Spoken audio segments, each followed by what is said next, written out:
Capecast.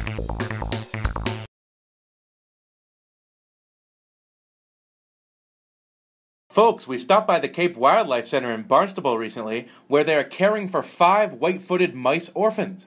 These teeny tiny critters are barely the size of a thumb and are less than 2 weeks old. 2 of them were found under a car in Seekonk, and Good Samaritans drove them 90 minutes to the Cape Center for care. Staff here must feed the furry patients frequently, including into the wee hours of the night.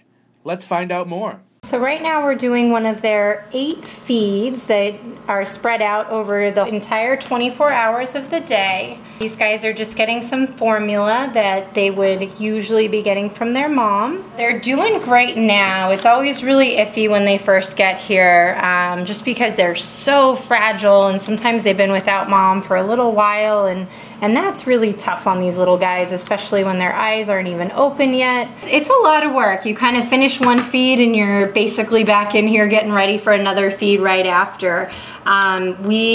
Those of us who live off-site are only here for about 8 hours a day. So the people who live on-site, like the students, our director and the veterinarian, have offered to do those night feeds, which has been wonderful. Because these little guys, they would not be able to thrive without those feeds all night long at this age. So I did some research on feeding, and I've actually was reading that with bats they'll use cotton balls or makeup applicators soaked in formula to teach them how to drink some on their own and to kind of start replacing some of those feeds that can get a little overwhelming. So this morning we gave these guys a cotton ball in a little dish smothered in formula, and already they have all been attached and suckling on it. That'll be great for them anytime they're hungry to have access to formula.